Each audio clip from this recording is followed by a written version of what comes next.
Hey everybody, thanks a lot for making the time to join. So we're going to be continuing on what we talked about on the last session. So about 2 sessions ago, we started to kind of focus on application onboarding and automating the user lifecycle management process. So we had installed OpenIAM, we set up a connector to an OpenLDAP. We did a synchronization from OpenLDAP to show how we bring users in. And last time we talked about um, how we can, we went over the access control model. We looked at the business rules, how they all fit in.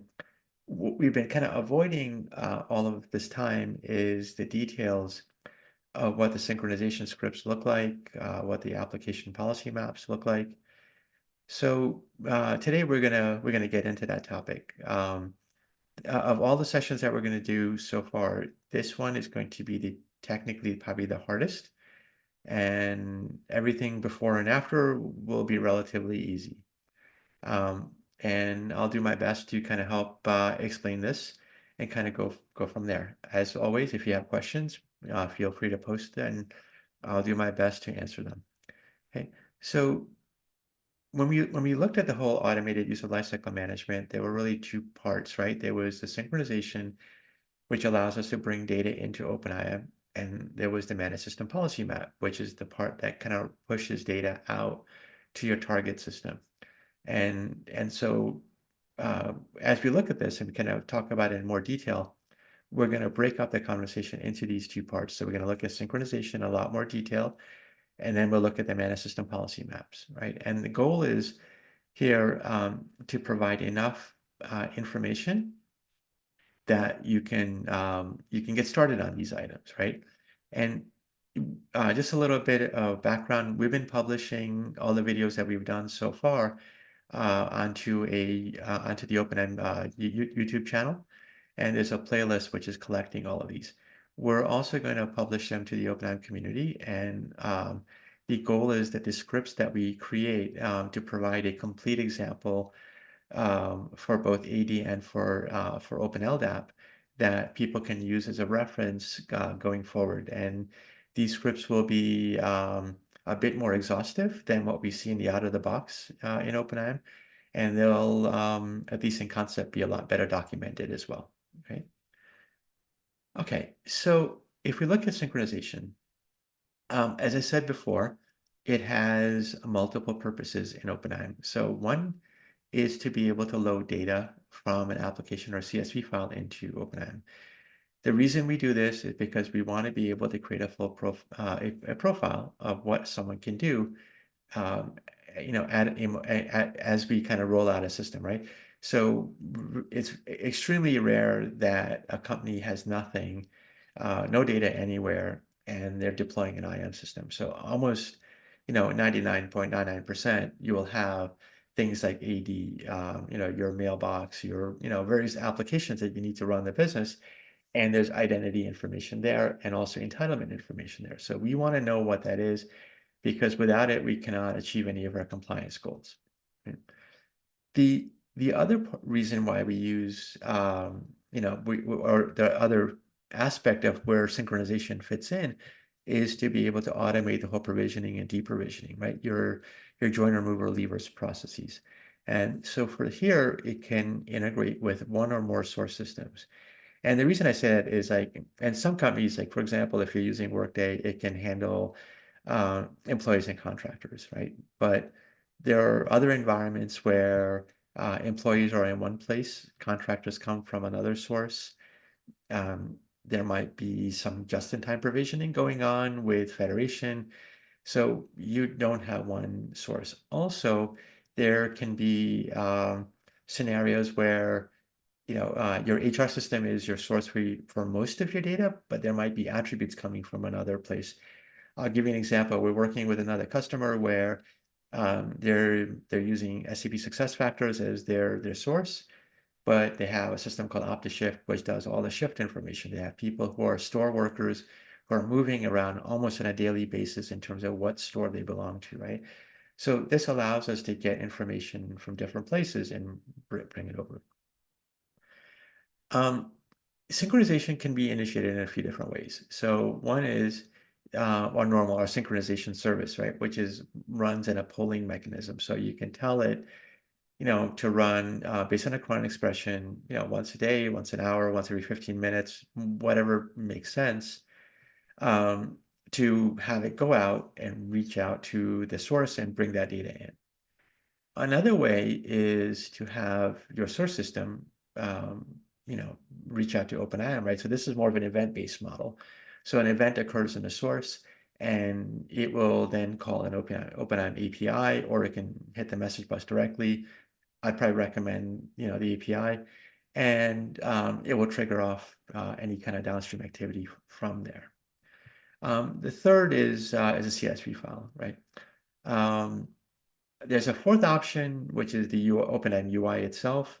Fifth option is using the OpenIAM API, right? So again, we have different variations, but these are the three most common ones, and that's what kind of left it at that. So when we look to create our first synchronization task, and we're kind of going to walk through this in a little bit more detail, there are a few things that we need to kind of keep in mind. So you can almost look at this as a checklist. So first is um, you need to know when you're kind of defining that, is this going to be a automated sync, or or is it going to be manual? Meaning automated is we have a connector, manual is we don't have a connector. And when we talk next week about the whole workflow and request approval process, this is when the manual part's going to kick in, right? The next part is to create a synchronization task. We're going to do that in a second in the web console. We go to a menu option, pull it up, and we can go create our first source. Here we need to define where the data is going to come from, and so it could be a CSV file or a connector. How frequently we want to run this task. So this is going to be a cron expression. It's going to be complete or incremental. If first time you're loading data, I would do a complete. Depending on the target system, it may not be possible to do an incremental sync easily. And then we have to modify or create a transformation script. The transformation script is where we basically take data from our source application and map it to data that OpenIAM understands. And this is kind of where we're going to focus on the scripting. And the third part is to have a query which limits what we are going to pull. And this comes in really helpful when we, and again, it's not for a CSV file, but like if you're working against, say, like a Workday or, SuccessFactors, or, even like I say, a relational database or an LDAP, have a query that says, I just want to pull one record, and that helps us at least doing testing to make sure that what we're doing is correct, right? There's some optional things here. So, for example, we can have a custom matching rule. So, for example, think about an environment where it's not possible to really have a single attribute that uniquely identifies someone. And in this case, we can have some logic which will say, well, if these 2 or 3 or 4 attributes match, then we know this person is who they are. There's also a validation script. The validation script, can have some logic in terms of whether um, the data coming in from your source is correct or not, right? So sometimes people have HR systems which they don't always trust the way that they should, right? And so this allows us to put some safeguards in what we can do. One caveat to all of this, the synchronization task, it, while the query is going to pull multiple records, the execution of these transformation scripts and all the other activities are on a record by record basis. So your transformation script isn't going to see 1,000 records. It's going to see one record and it's going to act on. So just keep that in mind as we go through this. And then we have a preprocessor and a post-processor. And the preprocessor is something that gets triggered before we do the transformation, and the post-processor is something that happens afterwards. Okay. There are times when we need to have this kind of capability where we need to do something before a sync can run. And the downstream activity, this is like when we need to chain activities together. Okay. So with that said, let's go to um, the OpenIAM web console and take a look at these things, right?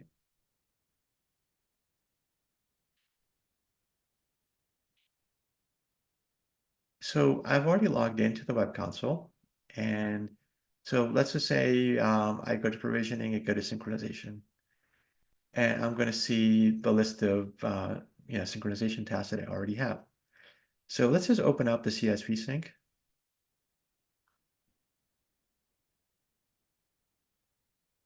And you'll see here some, it's just some user-friendly name to identify what this is. This is a new attribute that was added probably in the last couple of point releases, is the number of records that can be in a batch. And this was to be able to handle when we have large large amounts of data in a source system. So let's say you have 40, 50,000 records. You want to have some more efficiency in terms of how you page that data in. And so pulling these records in batches allows us to be a little bit more efficient in terms of how the system performs, right? And then we have the CSV file, we have the managed system. This is your primary identity, right? So in most cases, this should be OpenIAM. The type of object you're going to be pulling, so it can be a user. Again, this is if you're importing data, but if you're going to be doing automated user lifecycle management, this should usually be, say, user over here. And then we have our incremental, sync type, and then we have the frequency. So, we could schedule a specific day that you want us to run, but if you want to set up a regular interval, you can have a cron expression that you define to be able to do this. The next few things, so we have our pre and post processor validation rules. So here so it's a transfer. You have two options in a transfer. You have a policy map and a transformation. Um, I haven't used the policy map approach in a long time, but in most of the times we end up using the transformation scripts. It's just a little bit more flexible and probably more aligned with what we really need to do. Okay. Um, so the question that's being asked is, do we need to run the sync again and again if a huge amount of data is present in the source system? No. You run it once. You run it once, you tell it when you want to run, and what you do is you set this thing, right? You should probably leave it at 1,000, probably a good number to start with.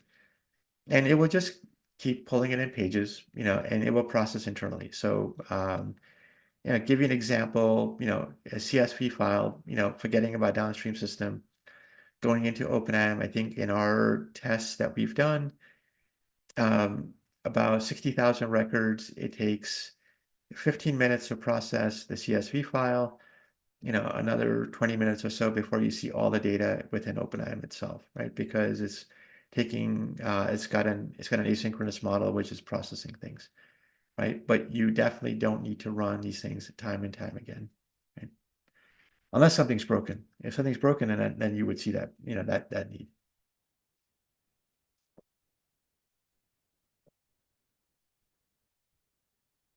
Okay.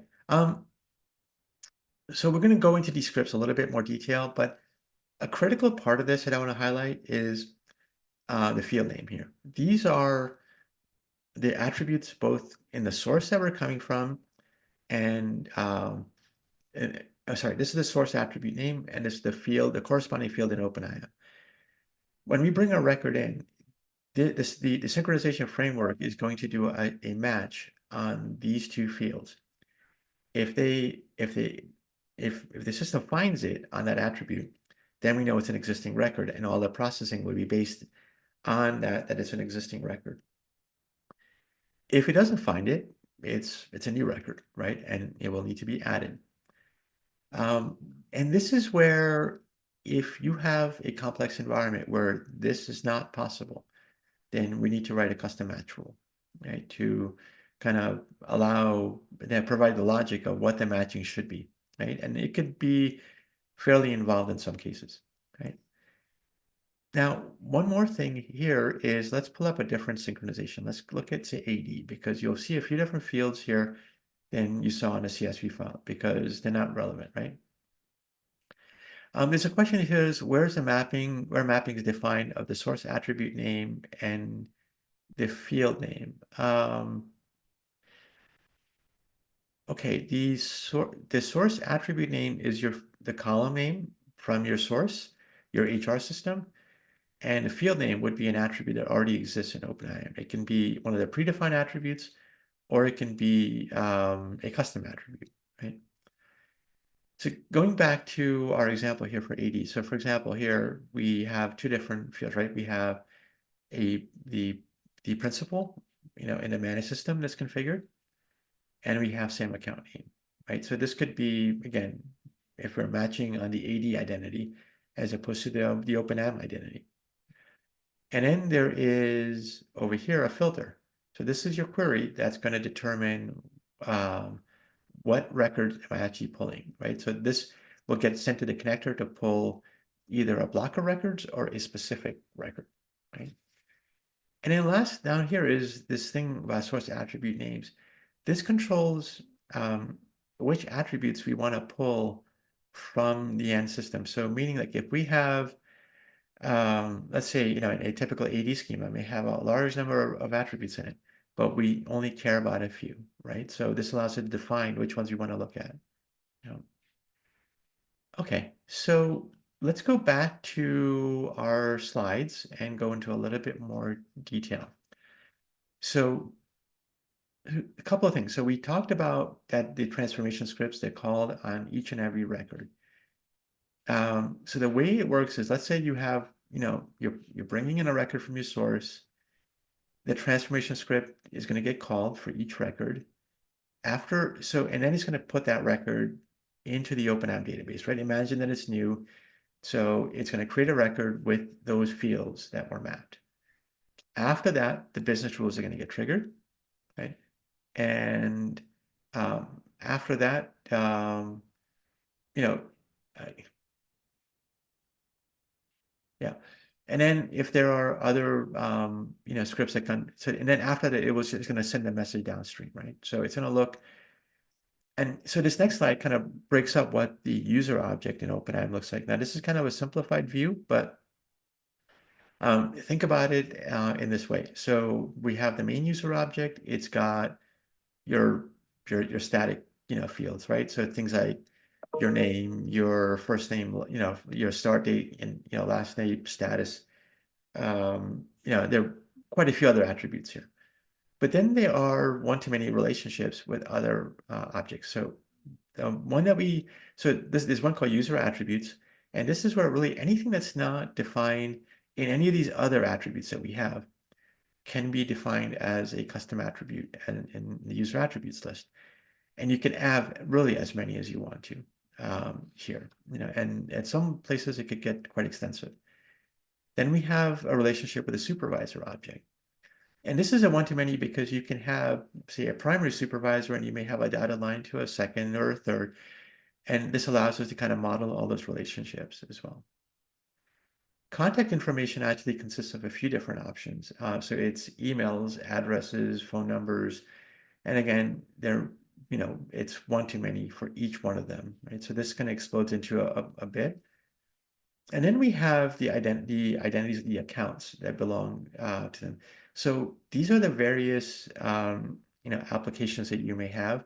So let's say you have AD, and maybe you have an Exchange mailbox, and maybe you have some business applications that you can access. So you'll see an account for each one of these, and each one of these could potentially have custom attributes that we store with them. Now, in the identities, they're keyed off of a unique identity name and a managed system. So for each managed system, we can have one unique identity. Sometimes you may have, let's say, depending on how you kind of design your system, right? Let's say you don't use the related accounts feature, and you decide that you also want to keep your admin accounts, linked to this. So in that case, you can model it so that there's a second managed system, which is mapping to the same place, but it's used for your admin accounts. And this way you can see, it will still work within the model where you have multiple managed systems, right? And then we have our entitlements, and these are your groups, roles, resources. Um, Linked to this are related accounts, right? So related accounts, just think of it as another user that's kind of got a association with this user object. Okay? And the reason I went through this is because when we look at the scripts are mapping data into this user object. And so if you're not really familiar with what the user object looks like, it becomes a little bit harder. Okay? So now we're talking about creating our first transformation script, right? So and we're going to be using Groovy, right? Because that's the default language in OpenIAM for doing scripting. So first thing is your script must extend an existing base class, and that's an abstract user transform script, right? If you don't do this, it's not going to work because the underlying framework is looking for a script that extends this object because there's things in the base class that it's going to set, and if they're not there, it just won't work, right? And then it must have one method in here, which is called the execute method. And the execute method passes in two objects. One is a row object. This represents a row of data from your source system, and the provision user. The provision user is what you're going to be mapping data from that row object into, right? And you will have to do a little bit of work to kind of map that in there. And this is why I said this is going to be the hardest and the most involved session that we do. All of them before and after this are going to be a lot easier. Okay? So as we get deeper into the script, right, there's some things that we need to do. So one is we need to, know if this was a new object or not, right? And I said before, the framework's going to use the matching attribute to determine this. And so we don't have to set this. We just need to, there's going to be an attribute called or a field, called is new user, which you can check and you can then make some decisions on it. So in this case, one of the common things that we do is we basically initialize that provision user object and set it to null because we don't want any dirty out, information being carried forward, right? And if you look at the example, I'm also in this case, setting a flag that says I want to be able to send these credentials that I want to create for this new user to the person's supervisor, right? And then in the script, you're going to see it's going to do a few things, right? So the first one is going to map the attributes which are in that row object. And the way we do this is that this row object, we're going to get a column map from it. And that column map we can use for each and every field and map it over. So you can see like, say provision user, that first name, um, you can use it for status, so on and so forth, right? And I'm going to show you what a more built out example looks like in a second. Okay. Okay, so actually let's go back. Let's bring up an example so I can show you what this one looked like, right? So this is actually this is one of the scripts in my demo environment, right? So you'll see that I took my row object and then I got the column map from it, right? This is just straightforward, Java or Groovy, whichever one you want to use. And then I'm going through the fields I want and I'm going to map it to the predefined objects, right? But then you're going to see that there's additional work going on where I want to be able to add an attribute and things like that. And these things I've, kind of made, create separate methods for them. So the question is there a method to send mails to the supervisor? Could we create a custom designation for the email as well to say warm the service desk? So short answer is yes, you can. There are two ways to do this. So sending messages to the supervisor is simple, right? It's predefined flags that are there. For sending it to the to like the help desk, One of the things that we do is you can create a fake user. Um, you can create a fake user that has the email address of the service desk, right? So that way, it could be part of your workflows, and you can send it out that way. If you don't want to do any of those things, there's like 2 or 3 lines of GUI script code that you can add that can send an email message to the service desk, right? And when we provide the example, we will do that as well. Okay. There's another question that says, does CSV synchronization process every single record in the same order as they are in the CSV file? Um, I want to say yes. If we have one thread, it will be in a sequential order. If we have multiple threads running and depends on the configuration, then you won't. Then you'll have some things occurring in parallel. So if you're looking at a scenario where early on in a file, I create a user and then down below I have the same user again, and I want to do some more things with it, depending on when those threads hit, that could become a problem. And I'd probably break it up into 2 files at that point, right? So yeah, it just depends on how many threads we have going at the same time. Okay. Um, so question is, does OpenIAM community version or enterprise version has any transformation script for OpenLDAP?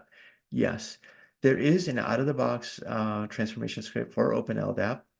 And as I had promised earlier, we will be providing a more built-out example for AD, OpenLDAP, and a CSV file that we will publish in the community, because I would say a bulk of the questions that we get from people who are trying to get started with OpenIAM is really how to get started with the scripts. For some people, they're able to pick it up pretty easily.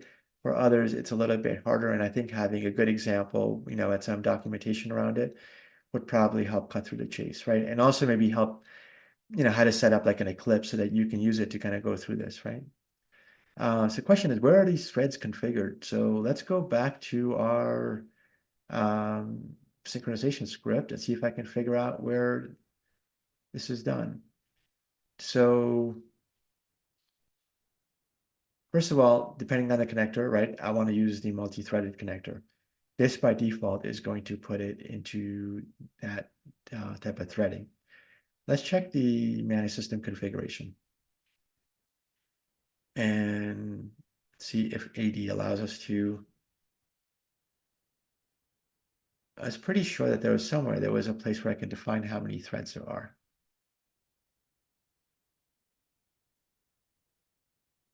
You know what? It's a good question. Let me find out.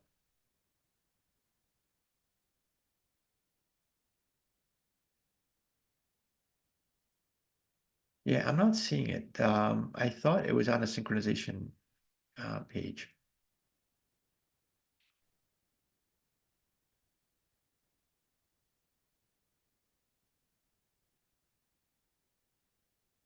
I'll get the answer for you. And I'll share it back as we post this information. It's a good question though. Thanks. Okay, going back to our script. Okay, so we looked at the basic things that we can do here, and the next thing, this one comes up a bit, is so as we talked about earlier, there are quite a few services that make up OpenIAM, right? There's services for authorization, the services for the user management, to be able to provision, so on and so forth, right? The way that all the services talk to each other is through RabbitMQ. RabbitMQ is the message bus.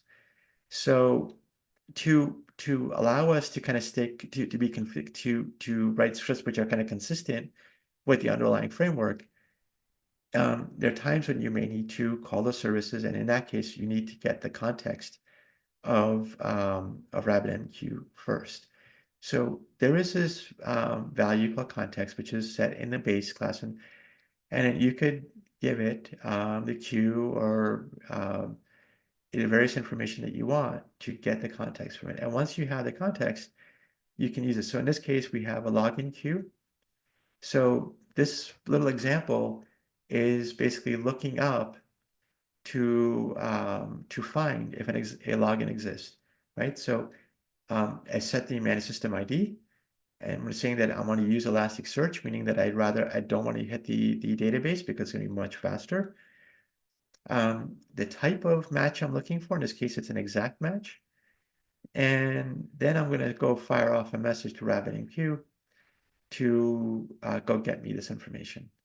And then I'm going to return back, true or false if it was found, right? So in this way, we can leverage the other services which are there as well. Okay.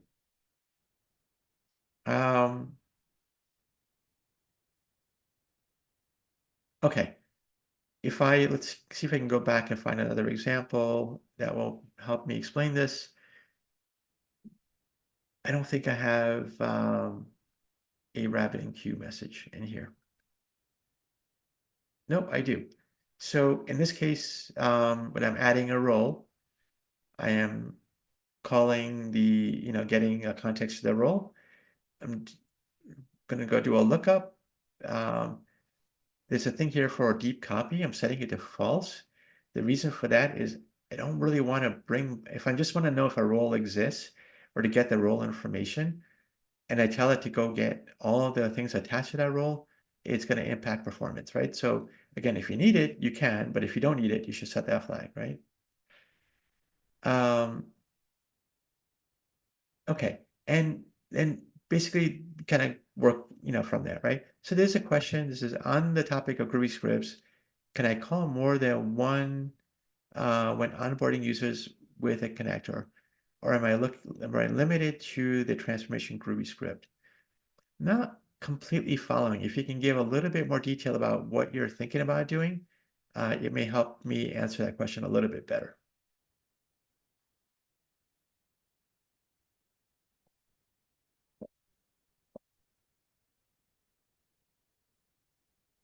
Okay, so going back, going back to our slides. So we talked about so far some basic concepts in terms of how we can use the synchronization and transformation scripts. So once the data hits once the data is stored within the OpenIAM database, the next thing is if we want to if we're able to basically provision downstream, then that service, so the data is going to go from I think the synchronization service to I think the provisioning service, which will then determine which connectors should be called, right? And it will fire a message off to each one of them. Now, once it gets to each connector, it's going to invoke the policy map, right? So this is, over here, if we go, to this option here for manage system, and let's say we look at AD or LDAP, and if we go to policy map, right? We're defining at an attribute level what data are we going to send downstream to that application, right? So this is the part that we're talking about right now, right? And we're going to go into this a bit more detail because, well, without it, we really can't implement the full solution, right?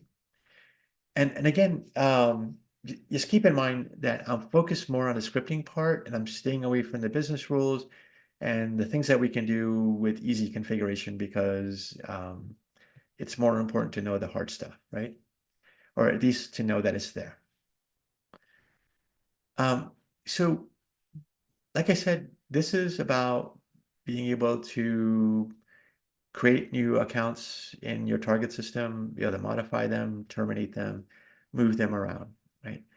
And so depending on the connector, you can define a separate map for each type of object. So the AD connector is probably the most complete just because how many people use it.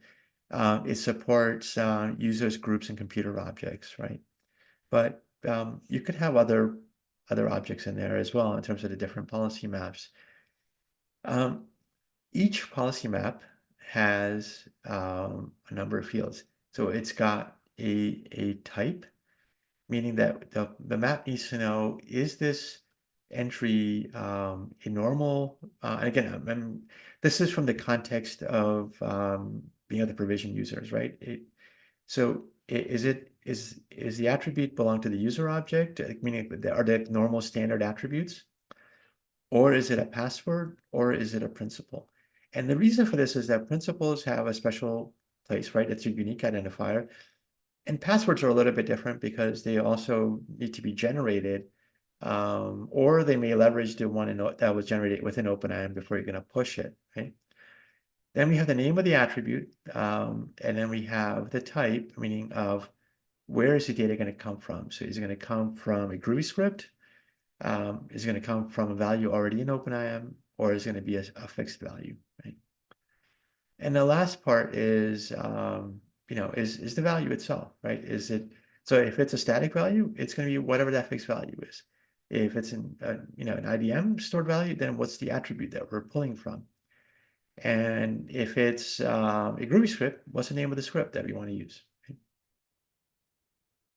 Okay, so just like we did for the transformation scripts, we want to know to create our first policy map, we need to extend this this base class, right? It's abstract iPolicy map Groovy. All the policy maps should be extending this.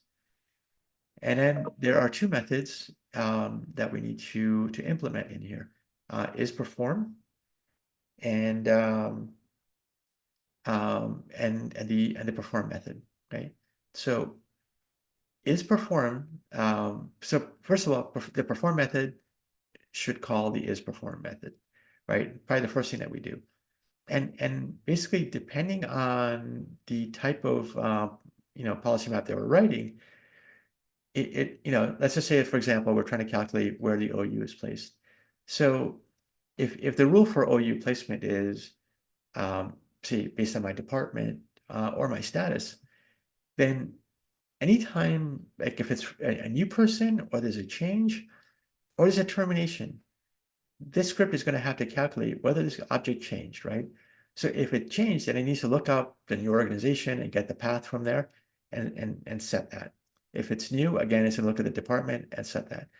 If it's a termination, it may go to a disabled OU, right? And it moves things in that way, right? So the question is, are these classes predefined in OpenIAM? So the abstract classes are predefined. So you have nothing to do on that side. Also, there's a slew of examples which are there in the out-of-the-box configuration that you can use to get started with. And to make it easier, the example that we're going to be sharing on the OpenIAM community, you'll be able to use that, say maybe with Eclipse or IntelliJ or even Visual Studio Code to be able to create new scripts as well, right? There is a browser-based editor in OpenIAM, but I don't think it's the most practical way to do a lot of scripting. It's just, it wasn't designed for that, right? Okay. So this one's kind of, it's a little bit, it could be fun or it could be painful, depending on how you look at it, right?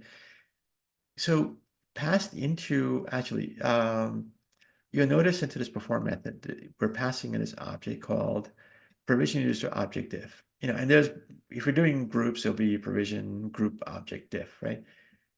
These are all the changes that that are there for for this attribute, right? And so if we look at it, we will need to get data out of this, right? And you should use like the Java docs, which we will share a link for that as well. But the idea is that there's various options on here to get so for example, if I'm trying to get the user itself, I can say diff object get value, get user, and then I can get an attribute on there, right? Or I can say, give me the default address and then an attribute on the address object, right? And so on and so forth. So again, this can the first few times you're doing this, it could become a little, it could be a little bit challenging, right?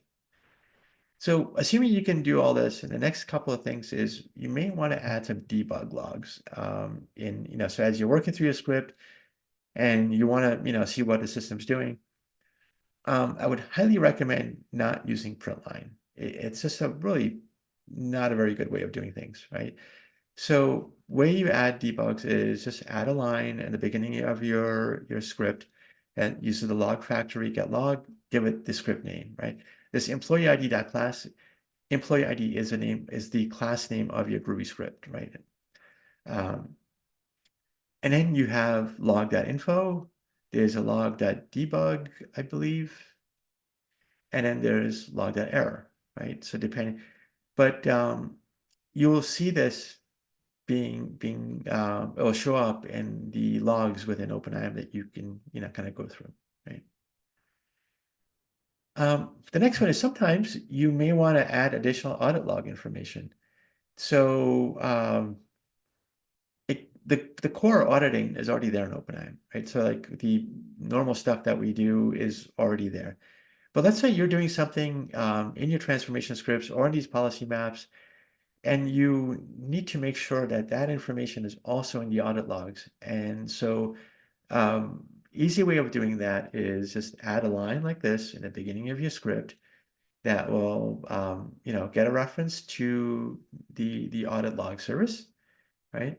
And then do add info, right? And pass in the details that you want in there. And that will take care of having this appear in the audit logs along with the other transactions which are going on. Okay. That's basically the gist of it. Let's see if I can pull up an example for a one of these policy map scripts, right? So we're looking over here. So let's just take Sam County. Actually, let's take, for example, city, right? So in this case, I'm pulling this from a Groovy script, but I could have just as easily pulled this, from an IDM value, and I could find,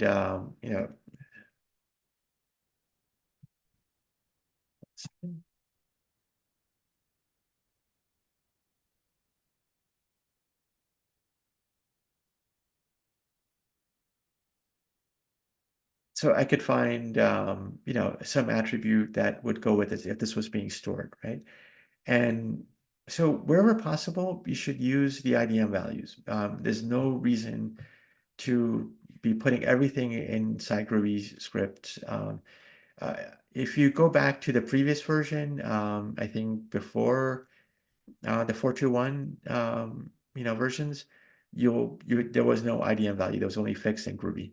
But the whole point of this is that you have to do a lot less work and just write scripts for the ones which you need to actually calculate. And over time, we will be moving all of these operations to a low code, no code model so that the option exists that you don't have to use Groovy script, right? To make it easier and easier over time, right? And so now other things, let's say, for example, Sam account name, maybe, we do want it as a Groovy script, right? And, I'm just going to cut and paste this guy out.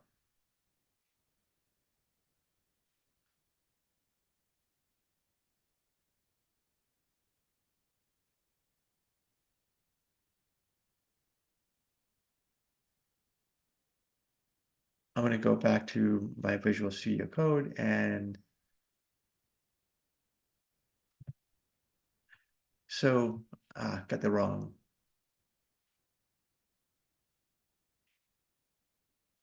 Let's try that again.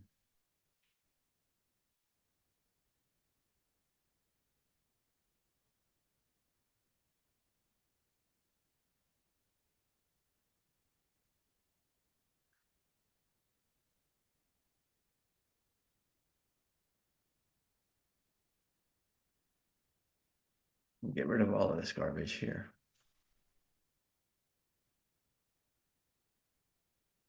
Okay, so you'll see, the abstract, in this case, it's using an older base class, but you'll see the is perform, you'll see the perform, right? And you'll see that we're getting the diff object here, right? And then there is some logic to, you know, make sure that we get the identity and, find the same identity that was used as part of the OpenIAM identity, right? To kind of keep it consistent if we want to. It's possible that if the rules were different, that we would generate it a little bit differently, right? But overall, this is kind of what we had planned for today in terms of going through the various steps of Groovy scripts. If there are more questions, feel free to post them if you think of them afterwards. Most of you already have my contact information, so just drop us a note, and I'm more than happy to help out. Okay. Thanks everybody for making the time, and I'll connect with you next week.